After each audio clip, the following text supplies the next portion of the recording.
Good evening friends.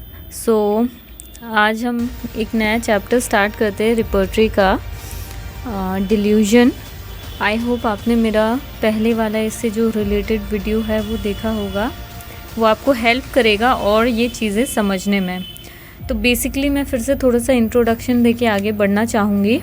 जब हम repertory section अपना खोलते हैं, डिल्यूजन्स में हमको काफ़ी सारे रूब्रिक्स मिलते हैं। तो ऑन अ गो अगर एक एक करके हम जाए तो भी पॉसिबल है, पर ये थोड़ा स्ट्रेनियस और थोड़ा क्योटिक हो जाता है। उसमें अल्फ़ाबेटिकल जो है अरेंजमेंट दी रहती है हमको हमारी रिपर्टरी में।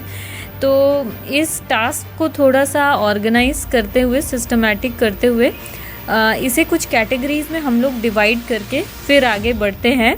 कुछ जो मेजर रूब्रिक्स हैं वो हम लेते हुए चलेंगे, और जब उस पर हमारी कमांड अच्छी हो जाएगी तो हमको बाकी की चीज़ें भी बहुत अच्छे से समझ में आने लगेंगी। तो बेसिकली हम डिल्यूजन को क्लासीफाई करेंगे कुछ 10-11 कैटेगरीज़ में। उसके बाद में हर एक कैटेगरी के अंदर वो रिलेवेंट रूब्रिक्स जितने भी आते हैं उसको एक एक करके हम लोग देखते हुए आगे बढ़ेंगे। So basically delusion is nothing but a feeling. Patient अक्सरियत ऐसा बात करते करते बोलेंगे, डॉक्टर साहब हमें लगता है सो एंड सो, डॉक्टर साहब हमें लगता है ये।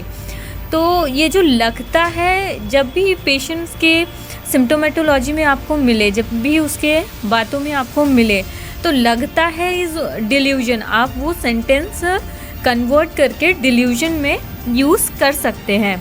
तो delusion, as I told you, delusion is nothing but a feeling, a firm believe. Feeling क्या होती है कि ये एक उसका हल्का वर्जन होता है डिल्यूजन का। डिल्यूजन ज़्यादा फर्म होता है कि ऐसा ही है, जैसा कि हम डॉक्टर साहब हमको लगता है, तो ये उसकी फीलिंग हो सकती है, इसको आप डिल्यूजन में कन्वर्ट कर सकते हैं। पर जब आप उसको एक्सप्लेन करेंगे कि नहीं ऐसी कोई बात नहीं है, तो वो आपको एक्सप्लेन करेगा कि नहीं डॉक्टर साहब ऐसा ही है। व्हेन दिस ही कम्स, तो वो इस चीज़ को बहुत रेड लाइनली मार्क कर देता है कि ठीक है, उसको ऐसा लगता है। फॉर एग्ज़ाम्पल, जब पेशेंट आके कहे डॉक्टर साहब उसने हमको ये दवा दी थी, उसके बाद से है ना, या तो आप नहीं थे, आपके असिस्टेंट ने हमको ये दवा दी थी, और जब से हम ये दवा लिए हैं 2-3 बार, हमको ये प्रॉब्लम एकदम ही बढ़ गई है। वही दवा जो उसने दी हमको नुकसान कर गई है। एंड देन आप उसको थोड़ी समझाने की कोशिश करेंगे, नहीं ये वो दवा की वजह से नहीं है, ये आपके सर्कमस्टेंसेस की वजह से, या आपने कुछ ठंडा खा लिया होगा, या ये प्रोग्रेशन ऑफ डिसीज़ का एक पार्ट है बस आपके। इट इज़ नॉट दैट उस दवा से आपको ऐसा हुआ है। देन फिर से patient will like counter you, नहीं डॉक्टर साहब इससे पहले तो मुझे ऐसा कभी कुछ भी नहीं हुआ, जब से मैंने ये दवा ली है, आप नहीं थे, हम आए थे, तभी से हमको ये चीज़ें शुरू हुई हैं। तो एंड यूर थिंकिंग कि मन में एंड लाइक यूर स्माइलिंग, अरे यार वो प्लेसिबो ही था, प्लेसिबो से क्या ही किसी को नुकसान हो पाएगा। बट देन उसको लग रहा है नहीं, ये दवा लेने से ही हमको ये दिक्कत जो है वो शुरू हुई है। तो बेसिकली उसको ये जो है ना, ये बहुत फर्म बिलीफ है, उसको लग रहा है नहीं इसी के वजह से ये प्रॉब्लम हमको हुई है। अब अगर प्रैक्टिकल पॉइंट ऑफ व्यू से मैं बताना चाहूँ तो आप समझ सकते हैं, आप किसी ऐसे कॉन्स्टिट्यूशन को डील कर रहे हैं जो एक ऐसी मनोस्थिति में है जहाँ पे आप ये रूब्रिक काफ़ी अच्छे से अप्लाई कर सकते हैं। Delusion, injury, injured is being. Delusion मतलब उसको लग रहा है कि इस चीज़ से हम इंजर्ड हुए हैं, इसी चीज़ से हमारी प्रॉब्लम जो है वो बढ़ेगी। अब इस रूब्रिक को जब हम आगे वाली सीरीज़ में एक्सप्लेन करेंगे तो इसके रिलेटिव और भी एक्सप्रेशन जो है वो हम देखते चलेंगे। अभी यहाँ के पर्सपेक्टिव से मैं बस इतना बता दूँ कि ये जो आपके समझाने के बाद भी वो मानने को तैयार नहीं, ये स्थिति कहीं भी हो सकती है, ये सर्कमस्टेंसेस जो है वो उसको बाकी जगह भी महसूस हो सकते हैं, जैसा कि उसके रिलेटिव के रिलेटिव का कुछ उसके साथ इश्यू हो, नहीं ऐसा ही है, नहीं वो ऐसा ही करना चाह रहे हैं हमारे साथ, या फिर ऑफिस में, या फिर कहीं भी किसी भी परिस्थिति में। तो ये आपके समझाने के बाद भी उनको लग रहा है नहीं ये चीज़ें ऐसी ही हैं। तो ये सारे डिल्यूजनरी रूब्रिक्स होते हैं जो आप इजीली जो है पिक कर सकते हैं। और दूसरी चीज़, जब पेशेंट है वो आया है आपके पास एक एक्स डायग्नोसिस लेके कि डॉक्टर साहब ये हमारी बीमारी है, ये हमको प्रॉब्लम है, कुछ भी हो सकता है वो डायग्नोसिस उसका, उसको कुछ IBD हो सकता है, या उसको कुछ एस्थमेटिक एलर्जीज हो सकती है, कोई डर्मेटोलॉजिकल इश्यू हो सकता है, XYZ डायग्नोसिस X। तो आप बिल्कुल उससे बात करते हुए पूछेंगे ठीक है, इस बीमारी के वजह से आपको दिक्कत क्या होती है। तो कई बारी जो है पेशेंट बोलेगा कि मैं जो है डॉक्टर साहब इसके वजह से कोई काम नहीं कर पाता हूँ, मतलब मुझे अर्निंग करनी रहती है, मेरी फैमिली की रिस्पॉन्सिबिलिटीज़ हैं मेरे ऊपर, तो मैं कैसे कमा पाऊँगा। दूसरी चीज़ वो इस तरह से एक्सप्रेस कर सकता है कि ये देखने में बहुत ख़राब लगता है, लोग देख के क्या कहेंगे, मतलब ये बहुत ही मतलब मुझे बदसूरत सा भद्दा सा बना रहा है।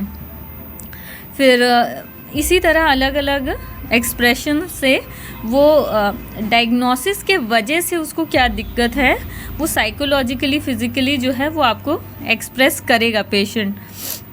या फिर उसने ऐसी सिमिलर कंडीशन में किसी और को देखा हो, तो डॉक्टर मैंने उनको ऐसे ही ये प्रॉब्लम स्टार्ट हुई थी, उसके बाद में वो एकदम बेड रिडन हो गए, चलने फिरने से लाचार एकदम माजूर हो गए, वो कहीं ऐसा मेरे साथ तो नहीं हो जाएगा या ऐसा मेरे साथ होगा।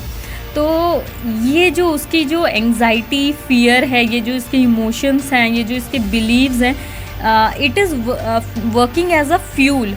वो उसकी डिसीज़ कंडीशन को कहीं ना कहीं सबकॉन्शियस लेवल पे फ्यूल कर रहे हैं। और हम ये सारी चीज़ें समझ कर, मतलब अगर कोई पेशेंट हमारे पास आया, डॉक्टर साहब वो व्यक्ति हमारे पीछे पड़ा हुआ है, वो हमारा अच्छा नहीं देख सकता, और वो ऐसा है वैसा है, ये इमोशनल लेवल पे उसने अपना एक स्टेट हमको बता दिया, डिल्यूजन भी, ही इज़ बीइंग परसिक्यूटेड, हमने एक फॉर एग्जांपल एक रूब्रिक जो है वो ले लिया। या फिर डॉक्टर साहब ये बीमारी जो है छोड़ के जाना ही नहीं चाह रही है, हो सकता है हमारी जान ही ले ले, तो आपने इसमें भी एक एक्स रूब्रिक लिया। तो ऐसा नहीं है कि जब वो नेक्स्ट टाइम आएगा तो उसको ऐसा लगना बंद हो जाएगा। बेसिकली मैं ये चाह रही हूँ आप इस चीज़ को समझें कि ये जो सारे बिलीफ हैं आपके, ये जो सारे इमोशनल एक्सप्रेशंस हैं, एंग्जाइटी हो, फियर हो, सैडनेस हो, ये जितने भी इमोशंस हैं, ये ही आपको आप बना रहे हैं, ये हेल्प कर रहे हैं आपका कॉन्स्टिट्यूशन जो है वो बताने में, ये एक्सप्रेस कर रहे हैं कि ठीक है, कोई पेशेंट आपके सामने बैठा है, उसको ये एक्सेस नंबर के डिल्यूजन्स, फियर्स, एंग्जाइटी हैं, आपने ये सारी चीज़ें कंसिडर की। अब आपको पता है मैं किसी ऐसे इंसान को ट्रीट कर रहा हूँ जो ऐसी स्टेट में है या जो ऐसा फील करता है, जो ऐसा डिस्पोजिशन है। बेसिकली हम डिस्पोजिशन को ही ठीक कर रहे हैं, है ना। यही फॉल्टी बिलीव्स जो हैं उसके डिसीज़ को फ्यूल वगैरह कर रहे हैं। तो इस वजह से डिल्यूजन वगैरह ये सारे रूब्रिक्स जो हैं हमको बहुत फ़ायदा देते हैं हमारी प्रैक्टिस में, अगर ये हमको ठीक तरह से अप्लाई और यूज़ करना आ जाए तो। इसके लिए मैं फिर से मेरे जो व्यूअर्स हैं उनको रिक्वेस्ट करूँगी कि डॉक्टर मोहंती के जो लेक्चर्स हैं यूट्यूब पे, वो एक एक करके जब आप देखेंगे वो कैसे पेशेंट से बात करते ही नॉर्मली उनके सेंटेंसेस को रूब्रिक्स वगैरह में वो कन्वर्ट करते चले जाते हैं। ये बहुत एक बेहतरीन आर्ट है और ये आप जितना प्रैक्टिस करेंगे वो उतना अच्छा समझेंगे।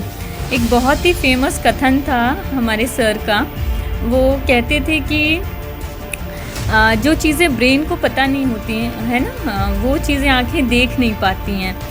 आपने ये सारी चीज़ एक बार आप स्टडी करते हुए चले जाएंगे तो बिल्कुल जब पेशेंट बोलना चालू करेगा आप ऑटोमेटिकली डिफ़ॉल्ट सेटिंग में उन चीज़ों को पहचानते हुए चले जाएंगे। तो बेसिकली जो है डिल्यूजन कुछ नहीं, अब तक हमने यही समझा है कि वो एक फॉल्स बिलीव होता है। आप पेशेंट को समझाने की कोशिश करेंगे नहीं ऐसा नहीं ऐसा नहीं, फिर भी वो उस पर अड़ा हुआ है, तो आप इस सेंटेंस को, आप उसकी स्टेट को डिल्यूजनल रूब्रिक में कन्वर्ट कर सकते हैं।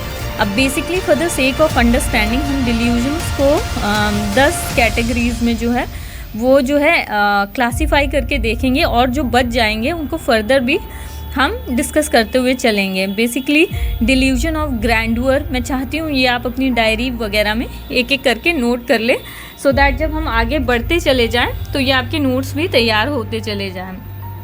तो द टाइप्स ऑफ डिल्यूजन हम इसके अंतर्गत देखेंगे। Delusion of grandeur, delusion of persecutory, being persecuted, delusion of reference, delusion of infidelity, delusion of self-accusation, nihilistic delusion, hypochondriacal delusion, religious delusion, delusion of party, erotomania, और जो बाकी की category है जो इनमें फॉल नहीं करेगी या एक से मतलब 2 कैटेगरीज में एक ही चीज़ मतलब रहेगी, तो उसको भी आगे चल के हम एक्सप्लेन करते हुए समझते हुए अपने लेवल पे आगे बढ़ेंगे। सो अब तक के लिए इतना ही। अब आगे चल के हम एक एक चीज़ जो है वो समझते हैं।